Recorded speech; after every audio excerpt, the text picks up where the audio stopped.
Hey everyone, how are you? I hope you're well. Welcome to Riverwalk Talk. Today it's going to be Ocean Walk Talk, sort of. I am not by the Riverwalk in Ludlow.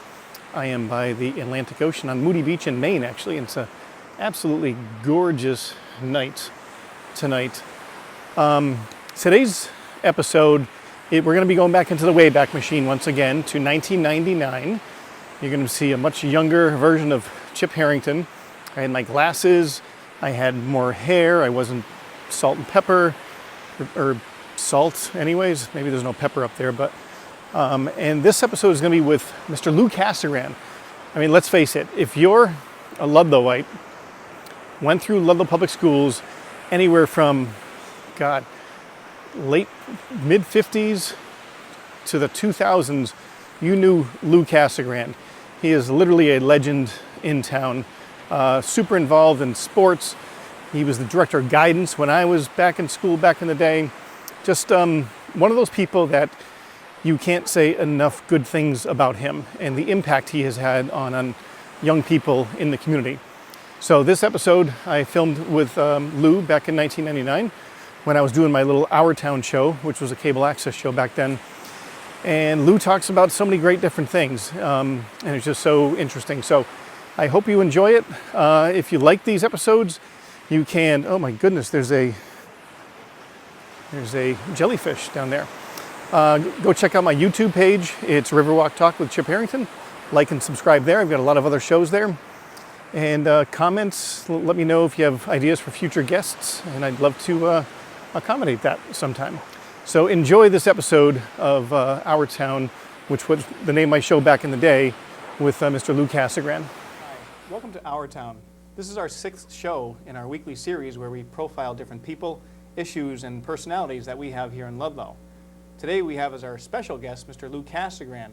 Mr. Casagrande is a former Ludlow High School guidance counselor, or guidance director, and involved baseball, football, basketball coach, and we're going to be talking to him today a lot about some of the memories he has from LHS in the sports field and in the academic field, and some things about his family and some of the things he's doing now with the Recreation Commission. So, Lou, thanks for coming in.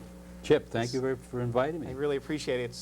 It's great to have people like yourself because you're, I think, a well-known person in town. People, if you went to school in Ludlow, you knew Lou Casagrande. You had no choice because we were going to deal with you one way or the other. Getting ready for college or getting ready for trade school or the service, but it's nice to have you in, and I appreciate you coming in. Thank you. I want to before you go on, let me congratulate you on the job that you're doing here. Well, thank you. That's something that should have been done a long time ago, but you're doing a fine job. Well, you know, certainly thanks to Tim Donnelly, Ed DeChillis, and Tim Hurley, and the whole Cable Access Committee. If it wasn't for them, none of this stuff would ever be available. Right. And of course, they're volunteers just like I and many other people are. So. Your initial one with Jim Cavallo and Bill Rooney is a classic, so don't destroy that one. And it's a tough act to follow, I'll tell you. It is, I know. Tell me about it. Congratulations on the work you're doing. Well, thanks. It's been fun, and we hope it's going to go for a good long time. Good. Let's talk a little bit, before we talk about the high school and your work in the sports field, let's talk about the days when you were a kid growing up in Ludlow and how you first got involved and some of the things like that. And before the cameras came on, you mentioned to me that you were born and raised here in Ludlow. I was born at home on Brookfield Street. Your mom didn't make it to the Ludlow Hospital? It was right there? In those days, children were born at home. Okay. My older brother Leo was born at home. I think maybe Hank, my younger brother Hank, may have been at the Ludlow Hospital. I'm not sure about that. Yeah. Boy. But it was interesting. Yeah. And it was a great, in those days, most of your activity was taken right on the street. We had a street full of kids, and we played our own games and our own sports. And directly across from our street was the open field. I'm not sure if you remember or anyone ever told you about them, but where Tony and Penny's is located, that was all fields owned by the Ludlow Manufacturing Company. And a railroad track used to parallel Windsor Street. So I had, in my backyard, I had a railroad track, and I could see that train go by every day. That was interesting. Oh, yeah. Well, that was, I mean, that was the center of town for the longest time in Ludlow. Yep. You know? By Pope's Paint Shop, bisected the town. Yeah. That was interesting. Well, that section of town is the Jenkinsville section, you know, the old Ludlow, if you look at some of the older maps of Ludlow, that and some of the other sections incorporate the Jenkinsville, and that was really the center of the home life and family life and recreation. And you know, you bought your bread at the bakery and you went to Pope's and you got your stuff for the hardware store, and thankfully we still have a good portion of that still exists. It was fun. We had plenty of playing field, and I started to tell you that the Ludlow Manufacturing Company owned all of that land all the way up to the golf course, and they owned the golf course also at that time. And we would make our own baseball fields and play. And I remember telling a story to Durham Caldwell about going into the fields and stealing potatoes from some of the little farms that were going there and baking them. And then we'd gather our pennies and go up to Alfonso's Bakery, which is, I think, on Kirkland Avenue. Yeah. And buying a bread for a dime. Yeah. Come down having bread and butter and baked potatoes in a fire. That was fun. How times change, huh?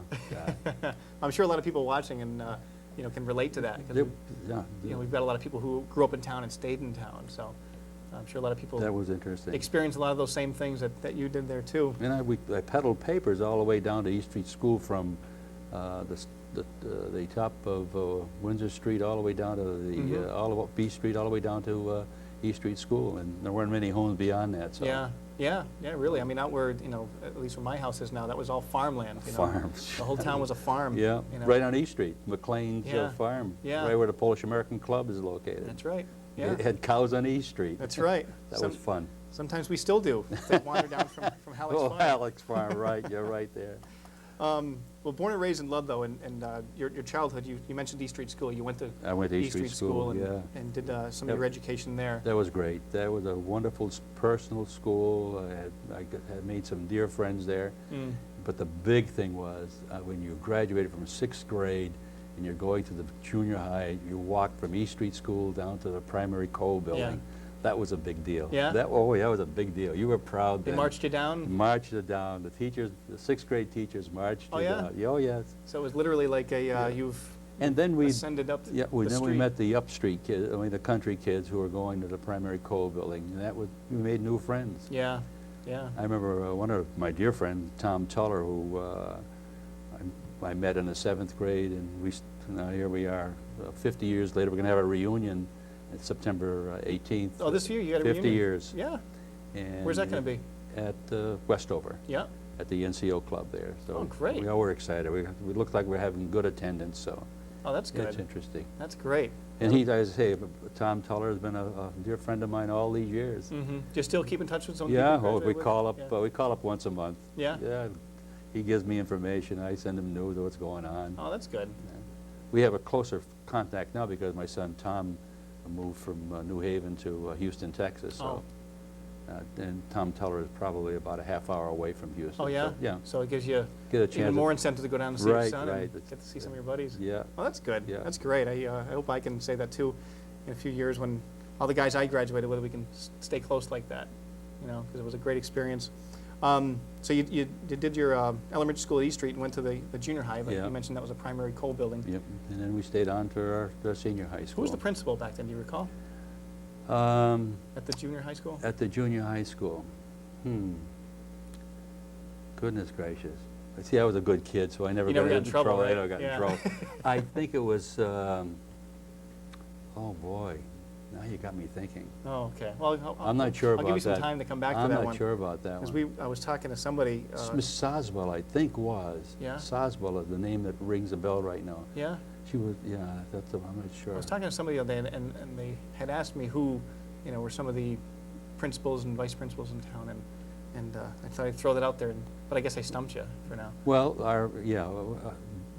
Mr. Josler was the principal in my 9th grade, and then he left.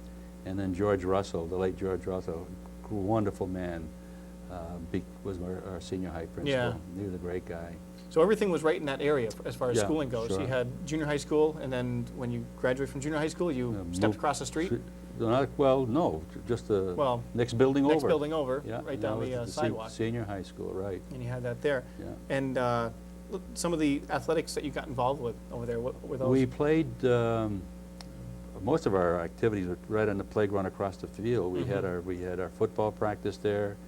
They also had soccer practice, and then when Bill Jenkins came aboard and started football in '46, he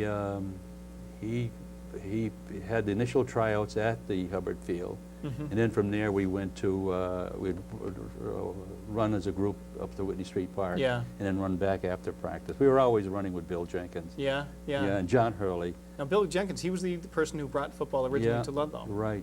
I remember the day he called all the boys in the auditorium, and he gave a speech on how football is a disciplined sport that develops character, and if you're looking for a way to get an education, this is a good avenue for you. But the lessons you learn on the football field, you carry on. He gave that, and he was very impressive because he looked like Adonis out there. Just a strong-looking guy, and we all knew that he played for the Providence Steamrollers. Oh yeah. Yeah, he had played at AIC, gone into the service in World War II, and he was a professional football player. And boy, he was something else. He was tough. He'd go out there on the coldest day with a T-shirt and just football pants, no pads on, and he would knock us all over the place. He was great. He was a good model. I hear a lot of great stories about him. I've never had a chance to meet him. I understand he still lives in Wilbraham, or he's in the area. Yeah, he's a great guy. Great guy. So he brought. He gave me my first pair of football shoes, kangaroo skin footballs. Oh, because I was an end. Yeah. And he didn't want me wearing my big heavy clodhopper, so he got me a beautiful pair. I guess he stole them from the Providence Steamrollers and gave them to me, and they were I polished those things. Oh yeah. Up. Oh, they were beautiful. Got some use out of those, I bet, huh? I did. Who on your football schedule at the time? Do you recall who was on the schedule? We played Enfield, we played Ware, we played Palmer, we played West Springfield. Holyoke Catholic was one of the teams we played. I'm not sure, but do you remember how you guys did your opening season? Yes, we did.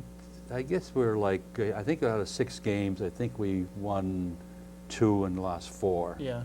But the following year, that was the 46-47. There were some great athletes on that. Who mentioned some of the other players that you played with? I can tell you that the center was a kid by the name of Dick Valier. The 2 guards were Avelino Dias and Al Frenier, I believe, and then it was Nick Silver, one of the tackles, and I forget the other tackle. One of the ends was Bert Butters and Georgie Boudreau. Yeah. Nundy Batista was around. Nundy Batista was a man in those days. He was tough. Great athlete. Yeah. Great athlete. He could run with the best of them. Fat, quick, shifty, hard running. And back then, last year you were there. We did the dedication of the new football field to Nick Silva, and you had some things to say too, and some other people. But back then, you played 2 sports. You could play soccer and football at the same time, because Nick played soccer and football, and Nundy played soccer and football. Unless they played their sophomore year and then went to football their junior year. They went strictly to football. Yeah. The junior, they were all football players. Geese Pereira and all of them. Yeah. They went to football. Yeah. They had some great hard-nosed football Yeah. players. Oh, I know. You remember I told a story about Bill Mosier brought a team up from Westfield. Now they were the premier team in Western Mass. Westfield. They had gone to the Peanut Bowl. And they had these great athletes. And Nick Silva and Al Frenier were doing a number on their 2 all Western Mass guard and tackle and end. And Mosier was fuming. He could not understand why they couldn't block these two Portuguese kids from Ludlow. Yeah. And like this, I think the guy's name was Kukalakis or something like that. He says, "God, coach, they're tough." Yeah. He says, "Well, that's the way you gotta be. You gotta be tough." But Absolutely. boy, Nick was tough. Yeah, he was a hard-nosed man. They were great camaraderie. The big thing about playing football at Ludlow, if you won a game, and we did, you would go down to Burr Theater Saturday night. Yeah. And this is the honest truth. You'd walk into the theater, and they would applaud. You know, Burr Theater was a big point. They would applaud you. Oh, yeah? Oh, that was a big thing you'd watch. Oh, man, Macho Man. Even if you didn't play, Yeah. if you were, like I was a sub, Macho. Well, hey. It was fun. Yeah. It was fun to play sports in Ludlow. There was always some activity going on. And you weren't just regulated to football. You got involved in basketball and baseball as well, yeah. too. Yeah. You played 3 sports. Yeah. Most of us played 3 sports then. Either soccer. Soccer was always a winner. Yeah. Football, we had to work at. Bill Jenkins was a hard worker. He stayed on for 4 years and then he left. And Yeah. he got the Westfield job, and Mojay went over to Chicopee. Yeah, yeah. But those were good years. Oh yeah, absolutely. Now with baseball too, I'm sure you had probably some of those same people played, baseball. They did. With That was football and everything else. I was a sophomore on that team in 1947. I went to.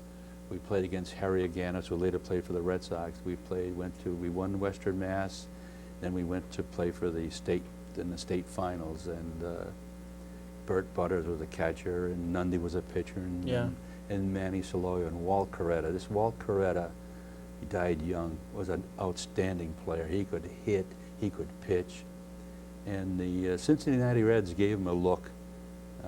Didn't last long, and I don't know why, but he could throw, he could fire. He's the one that carried us for the whole season. Yeah. Quick story. Ludlow High School baseball team that year is undefeated, and we go up to play against Holyoke Catholic, which was a small school, and we're playing in this bandbox, enclosed fence, like a home run was like a 280. Oh yeah. Now, all our big hitters, Al Frenier and Bert Butters, who was a major league prospect, I thought. Later played at AIC. All trying to smack home run. Well, the net result was we lost the game 2-1. We're the only defeat of that season. Oh. Yeah, the scrubbed up team. They had a pooner throwing those little soft toss that they were swinging and they were popping up and hitting those soft grounders. And that was the end of that. It was too tempting, huh? The fence was too close. It was. Oh, geez. It was great to be part of. It's an experience that you want to go through. The excitement, the fans of Ludlow. We'd go to Mackenzie Field. That's where all the games are played. The town of Ludlow, honestly, they were so supportive of our sports. The teachers. I remember playing at the rec for Ludlow High School. I mean, the coach we'd have the players bench and the coach. And behind them were all the faculty. Yeah. They used to go. They all go to the games. Yeah. It was that kind of a close. Yeah. Oh yeah. I think to a certain extent we still have a certain section of that takes place too. Of course, the town's bigger, the faculty's bigger now, but you still get a good portion of teachers in town that come out for. I know you go to a soccer game anywhere. Same thing with football or baseball. There's a good amount of fans there, and not just parents, but people who are just interested. It's a good town. They're good people in this town. Yeah, it's nice to see that gets continued through. So you graduated in 1949 from Ludlow High School. Then where'd you head to after that? Bill Jenkins and John Hurley were encouraging me to go to Munson Academy, but my brother was graduating from AIC. This was his final year, so we decided best if I would work a year, save some money, and then decide what I was going to do. In the meantime, Mike Pegas was in town, trying to start up a boys and girls club.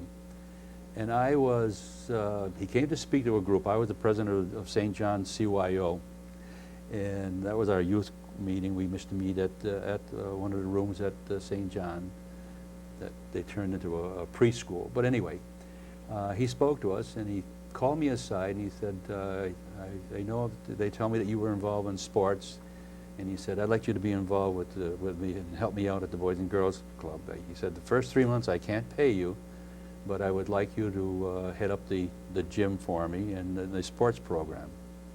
I said, okay. So he said, and what we'll do is that we're going to transfer that program to Whitney Street Park, and that's when you'll be working for the town when you get to Whitney Street Park. Okay, that sounded good to me.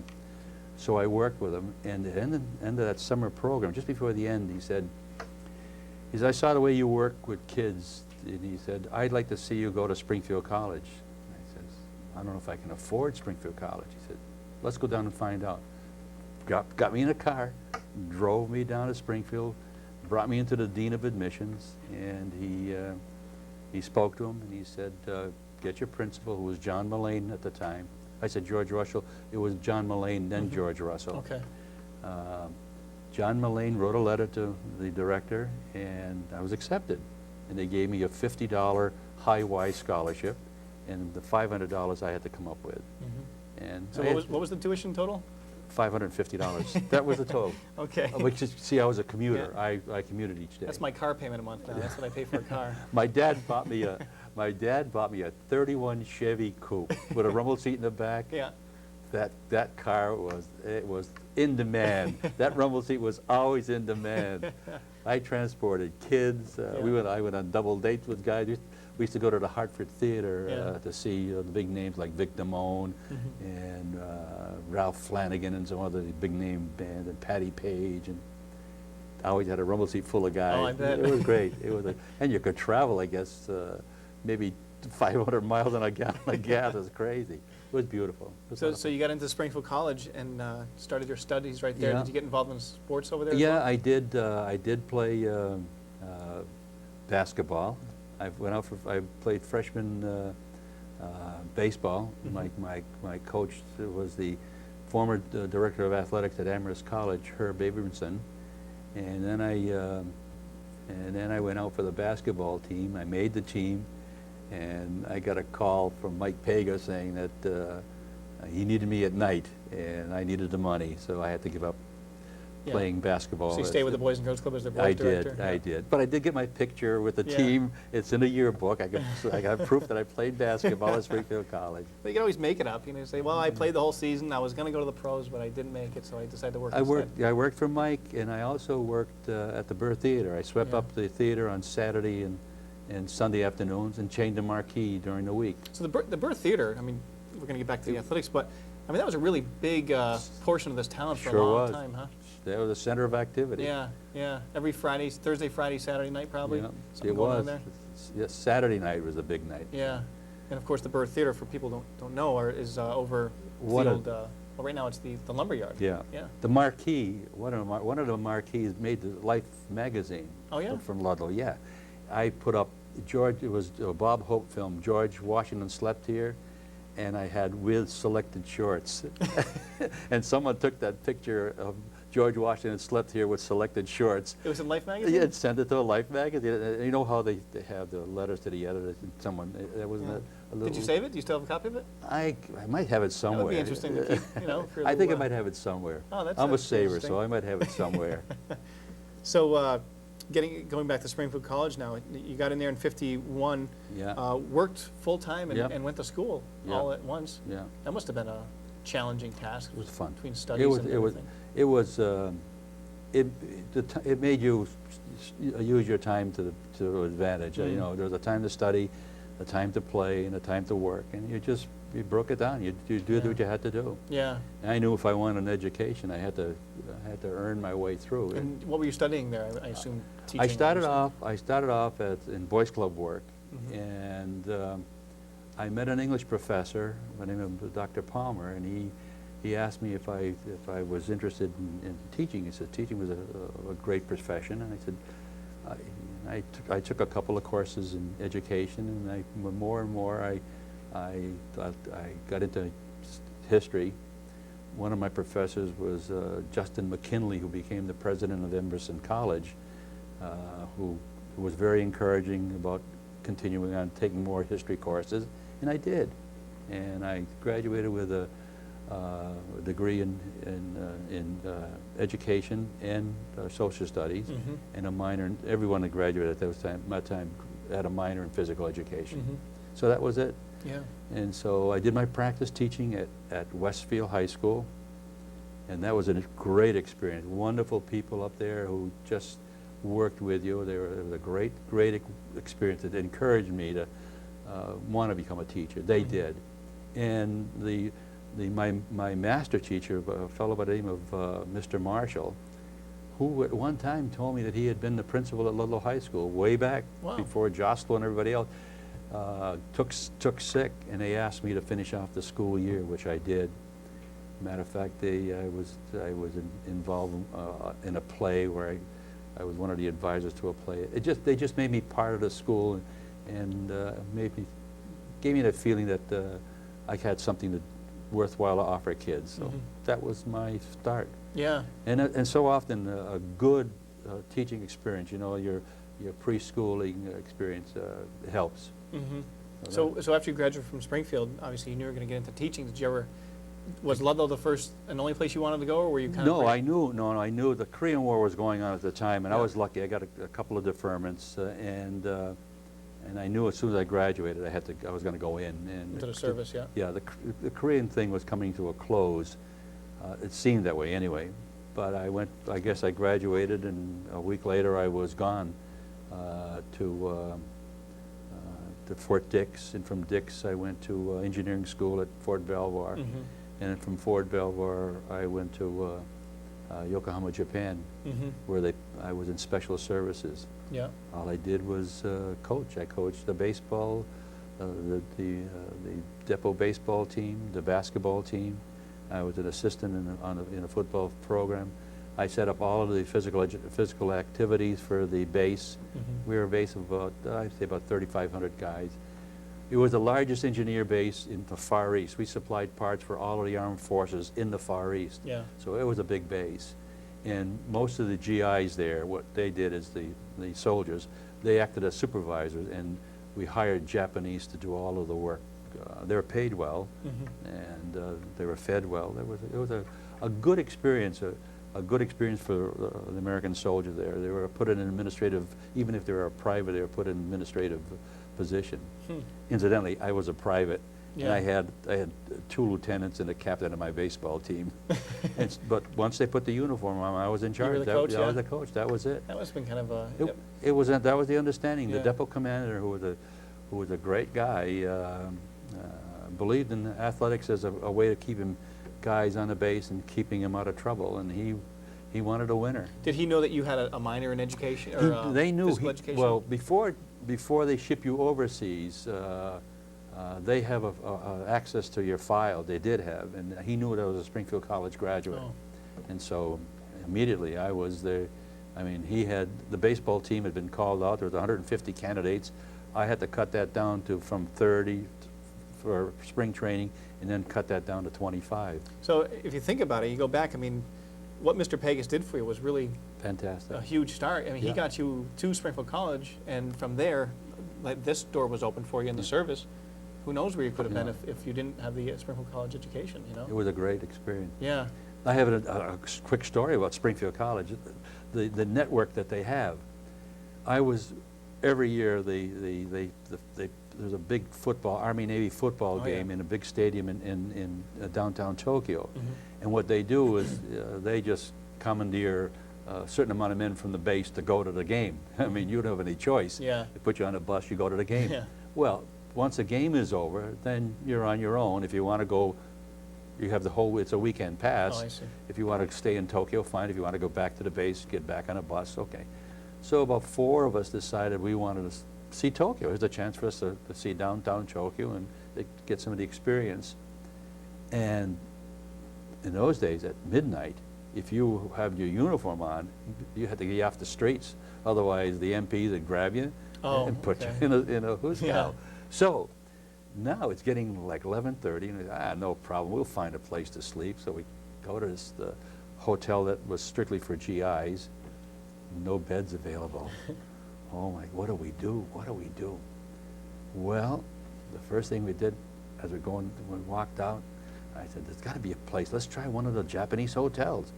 We went into this hotel, and the sign said, Springfield College of Alumni of Japan were meeting. So I looked in, when I walked over, and I introduced myself. I said, I'm a recent graduate of Springfield College. I have this kind of a problem.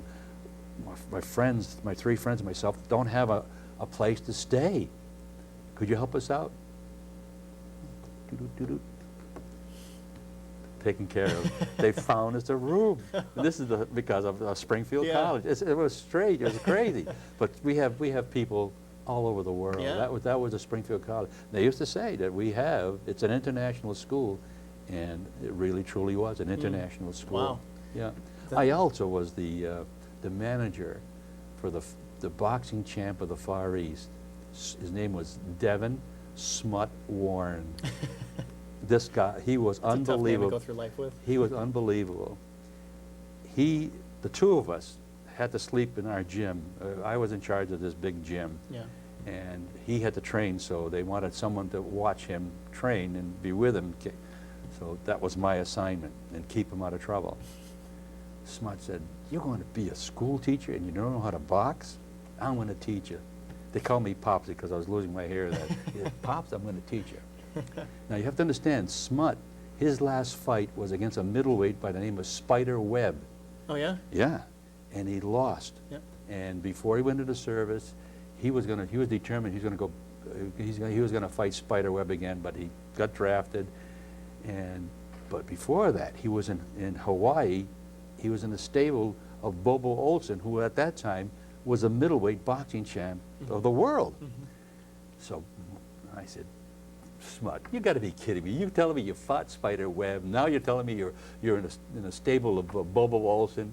Come on, you know, I'm from Ludlow, a small hick town, but you pulled out a check for $300, Bobo Olson's signature. That, I guess that was his. He told Bobo, he said, "I am not going to cancel this check or cash it in, because when I get out, I'm going to challenge you for the middleweight title." Oh. So there was that check. I got to believe this Wow. guy. Yeah. He was great. Wow. Story. Oh, he taught me how to box. He showed me how to hit the bag. You know, and I'd get in the ring with him. I'd wear the headgear, and I'd have the 12 ounce, and he'd have the 16 ounce, and he'd have me jab. You got to keep my face tough. He said, Yeah. "Lou, Pops, you got to keep my face tough." You know. Okay. Now, we have this. They have like the community community chest, where they have all the money's collected for charity. Oh, yeah, What was it called? The Red Feather or whatever. At that time, it was called the Red Feather. Names, yeah.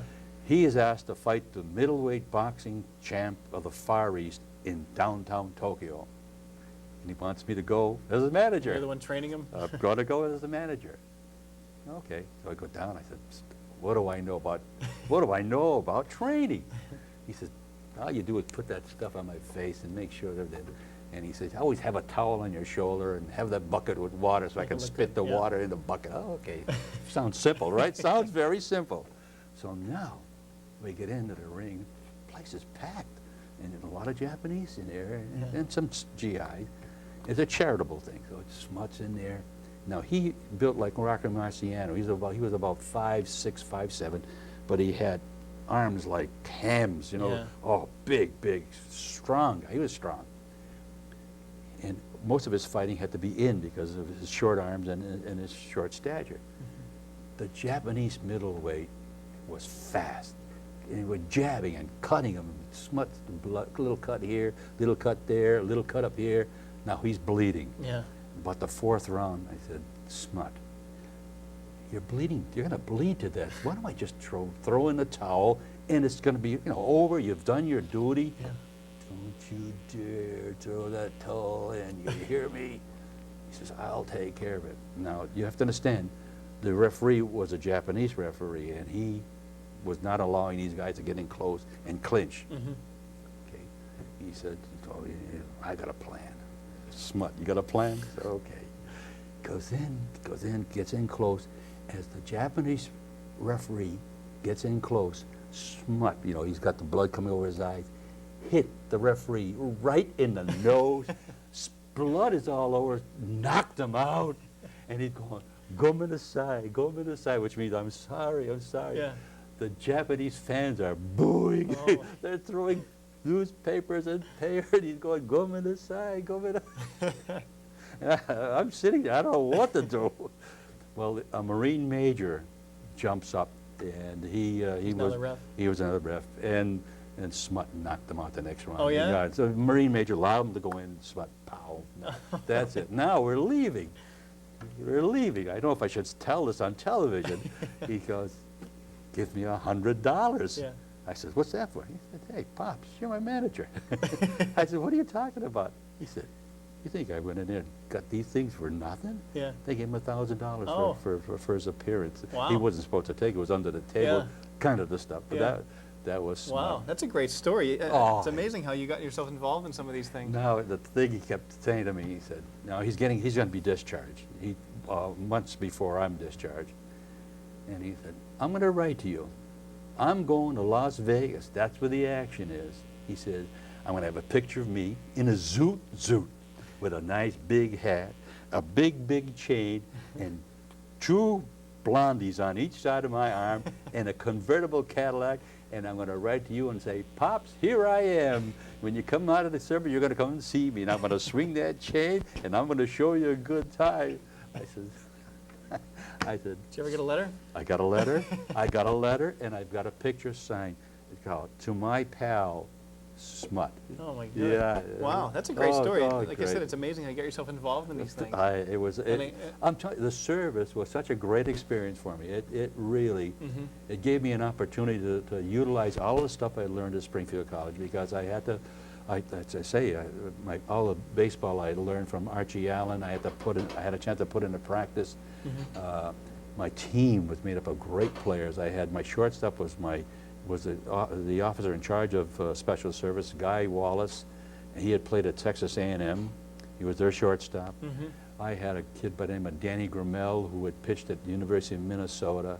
My first baseman, a kid by the name of Greg James, who was at Stanford. Second baseman was a Japanese-American boy by the name of Don Kanemasu, who went to Fresno State. My third baseman was a kid by the name of Richie Zach from Pittsburgh, who went to the University of Pittsburgh. Outfield was Johnny McGuire, who was at Dartmouth, and Johnny Scalisi from East Haven, Connecticit, and Jimmy Davis from Center Mauritius, New York. I can remember. It's amazing. You remember every one of these people? Well, you guys we lived together for a whole baseball. We played like 60-some-odd games. Oh, okay. Oh, we were great. Wow. Yeah. It's amazing that you. Last story I want to tell you. I'm ready to come home. You want to ask me about my teaching? Yeah, well, I was just going to go into that next. Okay. Actually, is how you got into Ludlow High School. Okay, I'm just about to get discharged. Now they're giving early discharges. I'm supposed to get out in May of 1956, but my team is still winning. The baseball team. We're going to the Far East Championship. Depot commander called me up and says, Lou, he says, I can't send you home. I said, sir, I'm going to get. You had a job. I have a job. I think I have a job waiting for me. He says, no. He said, I'm going to put administrative hold on you. He says, I can't send that team to the tournament. It's like sending a ship out to sea without its captain. What do I do?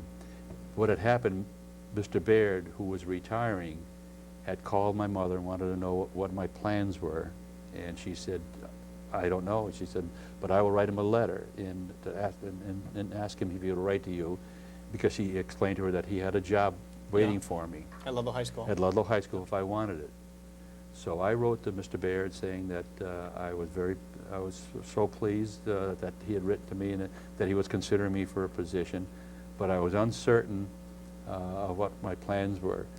I had an opportunity to go to Ball State as a graduate assistant in baseball. I had written to Westfield High School, and I got a positive response from them.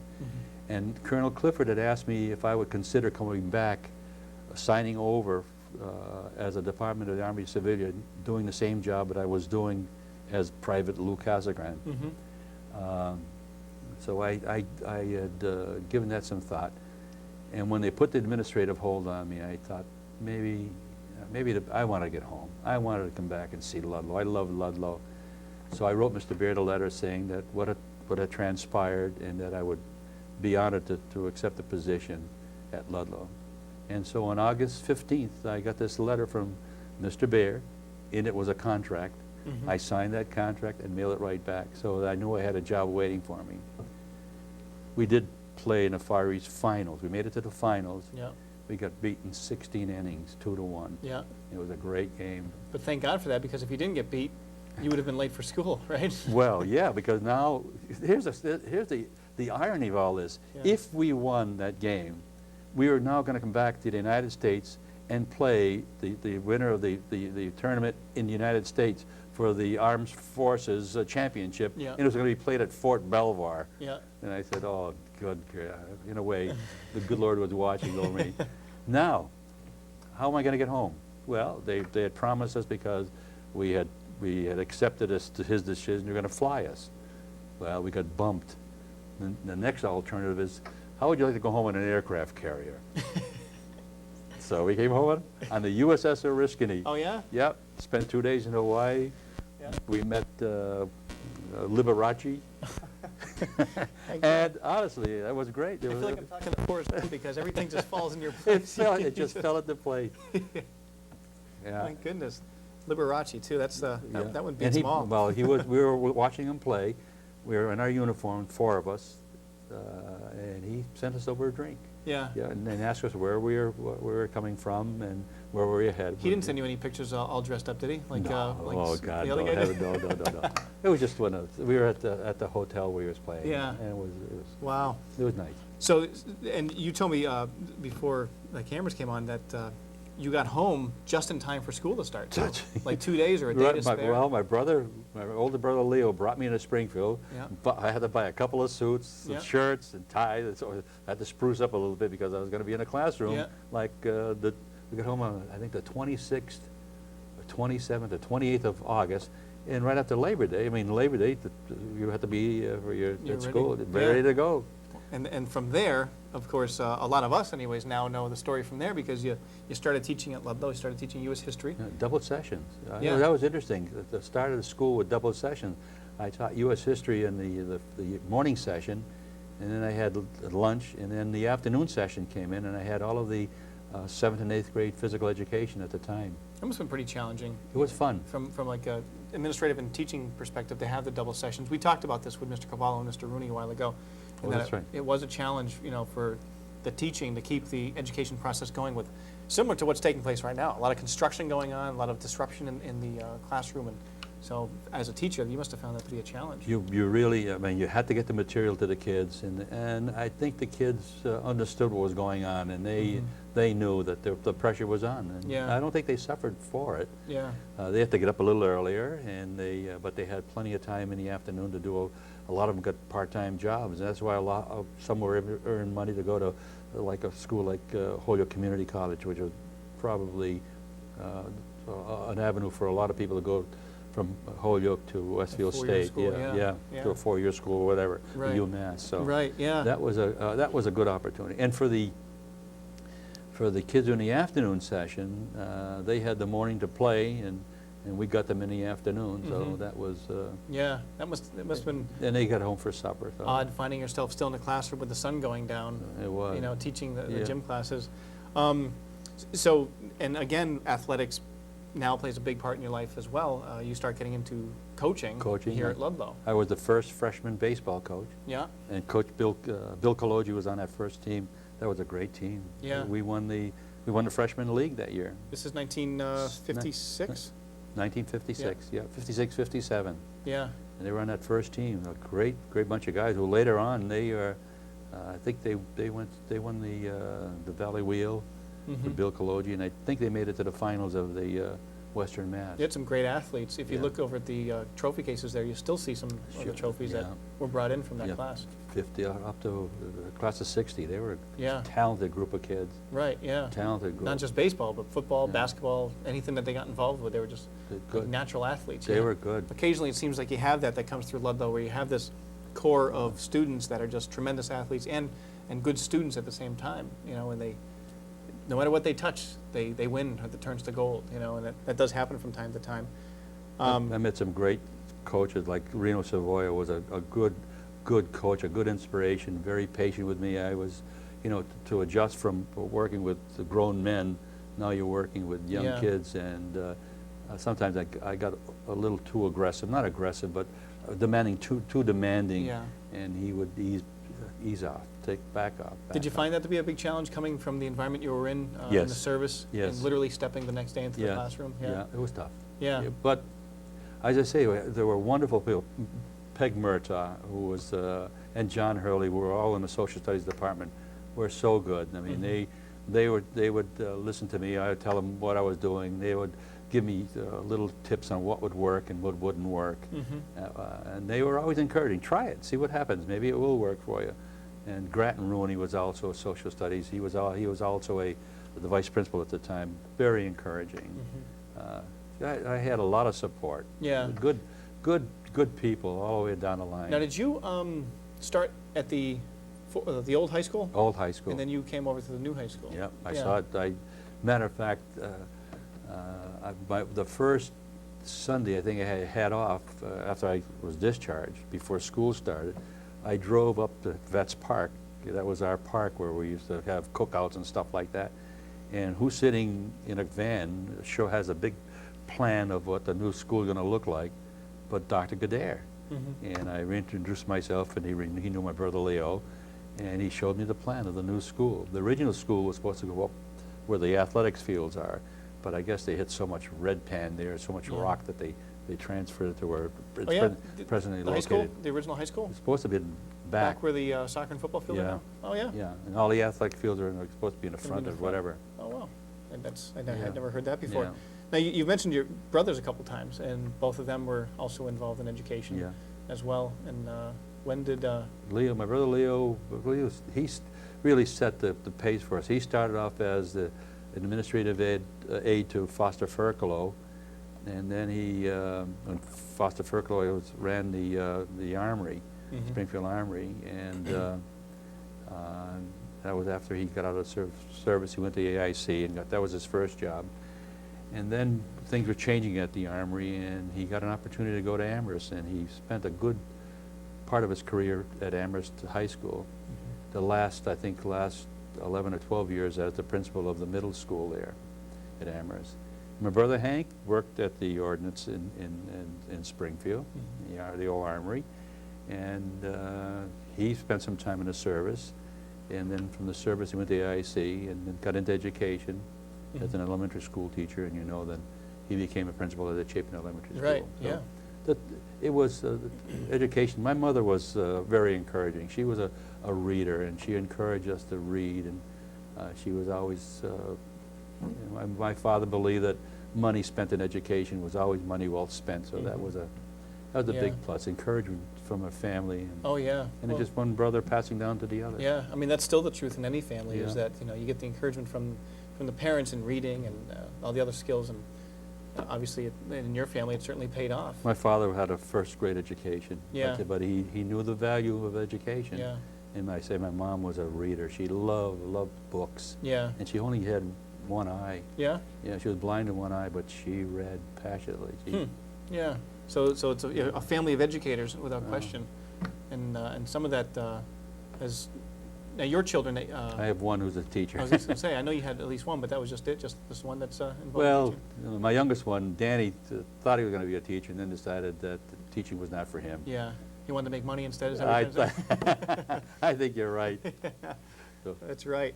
So at the high school now, you get involved in some of the sports, and I've looked at some of the yearbooks from around the time, and I see you coached football. For a time. With Reno Savoia first, and then with Chick Patella, who was probably the smartest football coach that I've ever worked with. Brilliant. He could spot a defense. He could spot whatever a team was doing that was unusual. And I remember Bill Jenkins saying that having Chick Patella on the football field is like having a coach on the field. He just had that instinct for football and for coaching, and he was just an inspirational kid. We had gone through, as you say, once Bill Jenkins left and Bud King had come in, and then I guess we had a few years where they're pretty lean. We had lost like 27 games in a row. Yeah. And our first victory came at the expense of a team that we had no business being on the football field with. It was Marha Regional High School. They had 2 platoons. They had an offensive team and a defensive team. We had, I think, 15 kids on a team. And there's 11 on the field at a time. We played such an inspirational game. Chick had them scouted. He knew exactly what they were going to do, And our kids responded. They just responded. Were you coaching at this time? I was coaching. Yeah. I was right alongside of them. Yeah. Responded. The big play was we had scored a touchdown and got the extra point. They had scored a touchdown, got the extra point. It was tie. Their quarterback was a guy by the name of King, who went out to Syracuse and became a starting quarterback there. He threw this pass to this big guy who made this great catch, and he's going for a touchdown. And our defensive back, Joey Helgas, instead of tackling the guy, stole the ball, took it right out of his hand. I'll tell you what, the kid was a great athlete, and ran for a touchdown, and the game was over, and we won. Oh my God. Well, there probably were maybe 50 fans. And my wife, who had never missed a game, that day decided she was going to bake some apple pies. Well, the pies were done, and she's going to come over to pick me up, because we only had one car. And no sooner as she made it around the corner, that Billy Nelson, who was our quarterback, grabbed her and hugged her and kissed her, and we won. And my wife could not believe the joy. It was unbelievable. It was a great experience. And from that point on, Chick just turned things around. He was a magnificent coach. Yeah, I hear so much about him, and obviously I didn't have a chance to meet him. We were so lean as far as the players. We had a game. It was a JV game. I was coaching the JV. I had one player. I forgot about it. And the other team was on a drive, and they fumbled, and we recovered. No, we were on a drive. We fumbled, and they recovered. And I hollered, "Defense!" And I turned around, and there was one. There was this. You had one sub? One sub. Charlie Planky, who at that time, a great kid, God rest his soul. He was about 5'2", and maybe weighed 200 pounds. And he looked at me. Me? You know, as a defensive coach, I helped the defense. Chick had the offense. I just had defense and turned around. No defense, except Charlie Planky. That was great. Well, those are some good stories, at least. I mean, you can remember with some of those people. Then we kept getting bigger and bigger, though. The school was. That's when. You got into some years there in the mid '60s, late '60s, even early '60s, where football was pretty successful. Yeah, well, we moved up to the new school in '62 because we were bursting at the seams at the old school, and they needed to make the move, and they did, and we kept growing. Until about 1970, that your brothers, were they your brothers? No, my brother was 80. Oh, 80, okay. About 1970 that we really, 70? In the 70s, we just got so big. We were getting big. Without question. And with baseball, too. Now, baseball, when I think of your coaching years, I think of baseball because I'm just guessing here, but I don't know if that's like your real passion is baseball. It was. Yeah. It still is. Still is, I'm sure. It still is. Because I know when I was at Ludlow High School, you were the freshman baseball coach. Still freshman, yeah. I think you left for a while and maybe coached something else. I had to leave because when they appointed me the director of guidance in 1969. What year was that? 69. The superintendent at the time, and I won't mention his name, didn't feel that a guidance director should be coaching. And I had to give it up, and then he left, and a new person came in, and they were looking for Mr. Cavallo, I think was the principal at the time, looking for a freshman coach. He asked me if I'd take it again, and the new superintendent thought it would be a good idea. I think it was Jim Tierney. It might have been Jim Tierney. When you got back into the coaching? He felt as though to see you in a different light than just an administrator and a guidance counselor, this was something different. So. So the baseball, that when you got back into it, I mean, Ludlow's had good years and bad years, of course, but Bill Mullins had it from '65 when John Hurley became principal until I guess he ran for a state rep. In 74? 4 or 5, 74 or 5. Yeah, really. And then Bill Kalogi took over until he became the varsity coach at Western New England, and I had it, and I took it over in '88. Yeah, but with the baseball teams, anyways, we've always had a pretty good, consistent group of coaches that have stayed with it. It hasn't been a real high turnover rate. And that speaks a lot for the little leagues and the coaches who devote so much time to the younger kids. You know, that takes a lot of your time when you're coaching 8, 10, 10, 12, 12, 14. Did you find that as a freshman coach, you step in there and you've got some pretty skilled players right from the get-go because of the youth program? I would say yes. And what I think as a freshman, what you're doing, you re-emphasize those fundamentals, and you kind of polish them up a little bit so that the next step is the varsity. You know, they may play. Most kids play a year of freshman, and then they go to JV for a year, and then hopefully they'll make it their junior and senior year. Yeah. Some very talented young people made it in their sophomore year. I remember the Lawler boys, both Chris and Jeff. Yeah. Jeff. They were ready when they were freshmen. But I credit to Bill Kaloji. He felt as though that sometimes they're better to get the experience of playing with their own friends, their own peers, so that they develop confidence in their ability. And then when you bring them up, it's not that big of a deal. They know that they can play baseball. I think that's true. Where you do leave 8th grade, and of course, as an 8th grader, you think that you're the king of the world at that point, and then suddenly you step into the high school, and now you're back at the bottom of the barrel, the underclassmen. And to go right into like a JV program, it's intimidating, I think, for a 14, 15-year-old kid who is going to be dealing with 16-year-old kids now, and it could be intimidating. Where if you have a freshman program, it's still that core group of kids. I think a freshman program helps the in school. any sport, really. And it gets kids involved in the school. You know, you get a lot of different kids involved. They make different friends. Not enough said about the French sport. I agree, and it doesn't get too much attention because it's really, you know, kind of the farm team for the varsity. But if you skip over that freshman year, or if you don't have a youth program in town, then forget it. You don't go anywhere. You know, you can't, and you would know that more than anybody.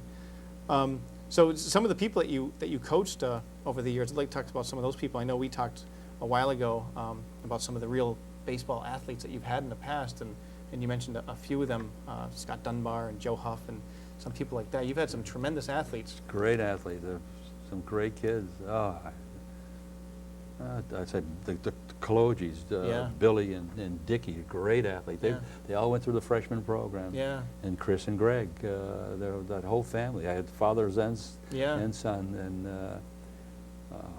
a lot of wonderful, wonderful memories. Has Ludlow had anybody that made it to the big leagues in any way, whether it be AA, AAA? I'm trying to think. I'm not sure. Yeah. I'm not sure. We had them go on to play in college, but I don't think to the big league. I don't think so. Yeah. I remember we had way back when I was in the 8th grade. We had a fellow by the name of Gordy Johnson, who was unbelievable. I saw him play in the International League against the Cubs. Oh yeah. The Springfield Cubs. He played for Binghamton, I think. He should have been up in the majors, but at the time he was in the Yankee organization, and the Yankees were not about to release Phil Rizzuto, and that's what he was up against, Phil Rizzuto. So. Oh yeah. So they buried this poor guy in the minors, and they wouldn't sell him because he was that good. Yeah. If nothing else, with some of the, if you don't, of course, make it to the big leagues, I think it's opened the doors. And as a guidance counselor, you know this more than anybody. Sports or any athletics can open a door for a college education. That's one person I think of offhand is Steve Garrow, kind of to Amherst College. Yes. Great baseball school, great school in general. And played hockey, captain the hockey team. Yeah. And he also played baseball for them. So he was a good athlete. Oh yeah, and there's he played freshman. There's scores of stories like that. People who came through Ludlow High School and got involved in the athletics and really developed while their high school years here, and schools start looking at you. You get scouts start calling you and looking at you and open some doors, as it did for you at Springfield College. I mean, look at the doors that were open for you. Unreal. Some of the stories you told earlier. Yeah. Yeah. I think the sports program, both for boys and girls. Right. I'm so pleased that our girls, they're in demand, especially our soccer girls. They're all outstanding. I guess Westfield and the AIC, and they're all over. Yep. At UMass. Some of the girls have gone on. I remember Debbie Harakwitz. The one year I coached varsity girls soccer. Oh, you coached soccer well, too? Yeah, I did it all. Yeah. She was unreal. That girl was a real thoroughbred. She could play with the best of them. Yeah. She could do everything, and I'm just sorry that I wasn't that well versed. In the sport. Yeah. And we were that was a lean year. We were kind of short on players, but it was one of those in between seasons where Jim Cavallo again called me in his office and says, "I need a coach." He says, "You coach basketball?" similarity between basketball and soccer. So you're my girls' soccer coach. Okay, Jim, just for 1 year. Is that how he sells it to you? It's Yeah, like, well, it's just like any other sport. you could not say no to Jim Cavalli. You know yourself. Yeah. Once he says to ask you to do something, you go, Sure. okay, Jim. Yeah. Oh, That was yeah. it. It's true what you say about the girls' sports, and that it's really just coming of age now. You look at the Springfield Sirens, what they're doing with soccer, and this past year with the World Cup and the girls winning that whole thing, the United States winning the whole thing, and sports, softball, basketball, volleyball. Now we have in Ludlow. The girls' team went to, I don't know if it was Western Massachusetts States, and played great there. You know, we've got some both sides, boys and girls, that are just doing great. And again, going back to what I said before, it opens some real doors for these young people. You know, whether it be in scholarships or just that a school will take interest in them, and then they take interest in that school. You know, and want to pursue their further education. But it's I can never say anything enough about athletics. Granted, obviously education comes first, and athletics are secondary, but the athletics really can add a big component to anybody's life. Not only that, it does something for the school. It brings the entire school together, and I think that's what you look for. You want to, you know, you hear the cliche, or family, but there's a lot to be said about athletics. If you have a successful say a soccer team, and then you go have a successful football team and a successful basketball team. It just brings the community together. Yeah. It brings the school together. It makes it a lot easier for the administration and for the teachers, because you've got kids they can't wait to they can't wait to go to the game. Those who are not participating, and those were great years. Oh, I know, especially there's not much. I'm not saying you have to have winners, but I'm just saying if you want to be competitive, so that you are winning games and you are bringing the kids together. Yeah, So and you said it too. The community comes together for situations like that.